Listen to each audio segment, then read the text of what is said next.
Hey everybody, how's it going? It's the Daily Shooter, and today I have an urgent warning for those people in the state of California who are considering registering their guns as assault weapons. This is a very important topic that does not get talked about enough, but it has the potential to turn your spouse or your adult children that live in the same house into felons. So this is definitely something that you're going to want to pay attention to.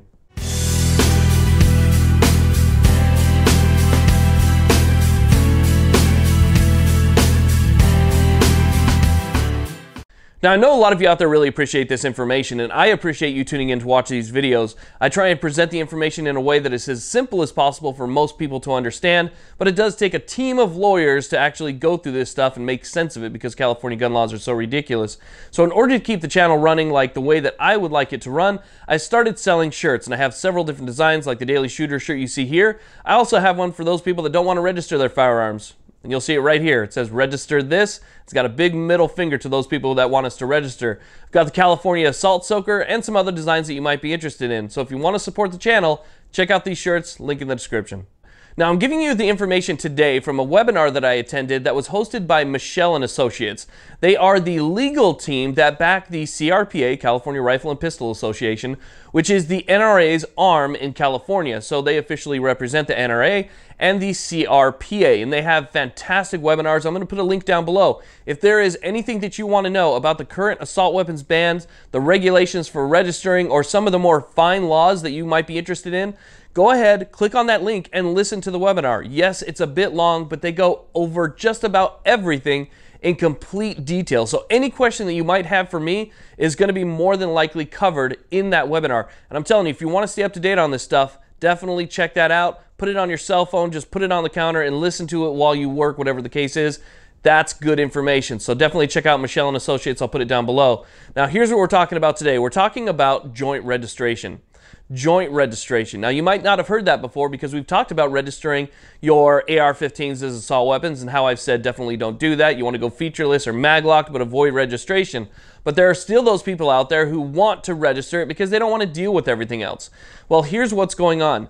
They are offering joint registration. Okay, so if you, let's say, have an adult child that lives at home, or your wife that lives at home, obviously, with you, right? And that weapon that you've now registered as an assault weapon that is technically an AR-15, well, guess what? It's only registered to you if you do not do joint registration. So basically, here's what happens. You have your AR-15. You decide to register it. So you go through all the legal BS. You pay your fees and your fines, and they take the tax and everything else. You do everything, and then you get approved, and it's registered now to you. Okay, you have now a California assault weapon that's registered to you. Well, if you have a wife and two grown-up sons that live in the house, it's not registered to them. So what happens is, even if it's in the safe, in a locker, or locked up somewhere on that property, and those people have access to it, they are now in possession of an assault weapon that is not registered to them. Okay, so here you are thinking you're in complete compliance. You went through the process. You got your AR-15 registered as an assault weapon. You did all of that, and guess what? You've now turned your family into felons unknowingly, okay? Completely unknowingly. Nobody's going to turn their wife and kids into felons on purpose, but that's what would happen. So let's say that something happens. You need to call the police to your home. The police come in your home, and they just notice that you have that particular type of firearm, right? They ask who it's registered to, and if you have it registered, they're going to see that it's registered to you. You have adult children or your spouse in the house that it's not registered to. Guess what? They can be arrested for a felony. They'll lose their firearms rights. Chances are they will be convicted because they were in possession.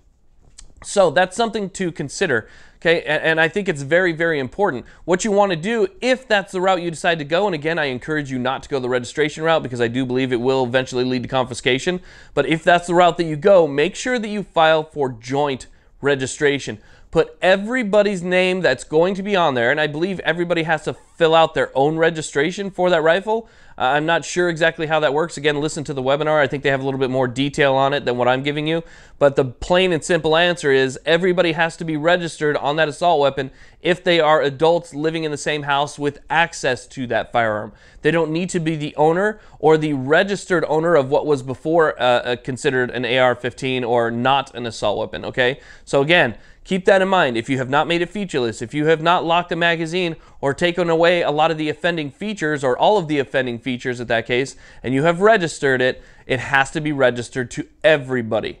Okay, now I have not heard that around the internet, so I'm sure there's people out there right now who are going, oh shit, I did not know that. Okay, so make sure that you read about these laws, you know about what's going on, and you don't accidentally turn yourself into a felon or your family into felons. This is, again, a very important topic. So registration, avoid it. But if you do it, joint registration has to be the way to go if you have a multi-unit family home. Anyway, thank you all very much for watching.